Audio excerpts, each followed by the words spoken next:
ইটের প্রাচীরের অর্ধেক খরচে নতুন রেডিমেড দেওয়াল তৈরি করার নতুন কৌশল। সিমেন্ট, বালি, রড এবং পাথর দিয়ে তৈরি রেডিমেড ইটের দেওয়ালের মতোই দেখতে এই দেওয়াল লঙ্কা শহরের পার্শ্ববর্তী কারখানা তিনালিতে রিয়েলকো কনস্ট্রাকশন নামের একটি কোম্পানি স্বল্প খরচে এই দেওয়াল তৈরি করছে।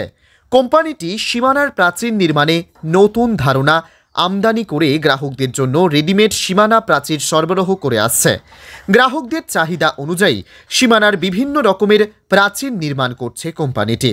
ইটের সীমানা প্রাচীরের অর্ধেক খরচে নতুন রেডিমেড দেওয়াল তৈরি করতে এবং বিভিন্ন ডিজাইনে রেডিমেড সীমানা দেওয়াল প্রস্তুত করা হয় বলে জানিয়েছেন দেওয়াল প্রস্তুতকারক। এটা আইডিয়াটো আমি বাহিৰৰ পৰা লৈছোঁ। বাহিৰত গৈছিলোঁ যে বাহিৰৰ পৰা পাছত আমাৰ ধৰি লওক কেনেকুৱা আমি বেকাৰ মানুহ, এতিয়া ধৰি লওক আমাৰ দ্বাৰা যদি আৰু 2-4টা মানুহ চলিব পাৰে, মানে সেইটো প্ৰচেছত পাছত আমি এইটো বস্তুটো আমি বাহিৰৰ পৰা বস্তুৰ পৰা ফৰ্মাবিলাক যিবিলাক ডাই সেইটো আমি বাহিৰৰ পৰা আনিছোঁ। আনি আমি এইটো বস্তু আপোনাক পাছত নিজে তৈয়াৰ কৰিবলৈ চেষ্টা কৰিছোঁ। লংকাত মানে আমি যোগান ধৰি আছোঁ, লংকা কাৰিখানা তিনালি।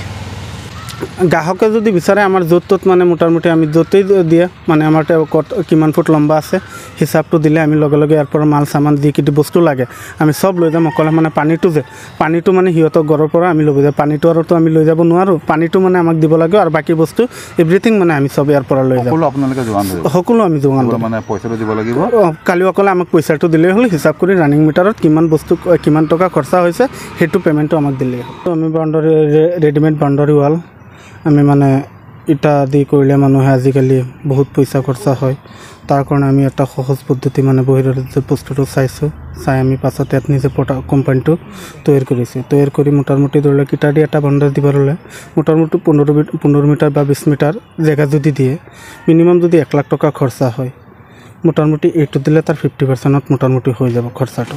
লাষ্টিং মোটামুটি ইটা যিমান লাষ্টিং আছে সেইটোৰো ইমানেই লাষ্টিং আছে, সেইটো গেৰাণ্টি। লাষ্টিঙৰ কাৰণে কোনো প্ৰব্লেম নাই। কিন্তু ফটককৈ ধৰি লওক এজনে ঠেলি দি হেঁচা মাৰি এনেকুৱা ভাঙিব যে ফটককৈ এইটো বস্তু ভাঙিব নোৱাৰে। ইয়াত আমি দিছোঁ মানে যিটো প্লেটটো আছে, প্লেটটোৰ ভলিউম হৈছে 1.5 ইঞ্চি, 20 ফুট 20 ইঞ্চি লম্বা, 1.5 ইঞ্চি বহল, এনেকুৱা বস্তু দিওঁ। মোটামুটি ইয়াত আপোনাৰ জিয়া তাৰ যিটো 10 mm জিয়া তাৰটো আমি এনেকুৱা হেৰি ছিষ্টেমত দিওঁ আৰু মানে জালি ছিষ্টেমত হৈ যাওঁ। আৰু খুঁটাটো যিটো বনে খুঁটাটো আপোনাৰ 250টা ৰডটো আছে যে সেইটো আমি ৰডটো ব্যৱহাৰ কৰোঁ খুঁটাত।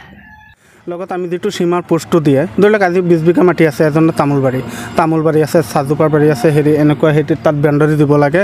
এতিয়াতো এইটো ইটা দি দিলেতো বহুত খৰচা। ইটাৰ পিছত যদি ধৰি লওক মোটামুটি আৰু তাৰ কাটা বুলি যিটো বেৰ কয়, মানে তার কাটা সেইটো ছিষ্টেমত সেইটো আমি পোষ্ট লৈ যাওঁ। তার কাটা যি আছে আমাক সেইটো ধৰি লওক আপোনাক এটা ডিল কৰি দিলে, ইমান টকাত আপুনি এইটো আমাৰ কামটো কৰি দিব। আমি সেইটো ডিলত আমি সেইটো গোটেইখিনি সামান পাতি ইয়াৰ পৰা লৈ গৈ আমি কৰি থৈ আহিম। লঙ্কা থেকে বিপ্লজিৎ দেবেৰ ৰিপোৰ্ট, গণ আওয়াজ।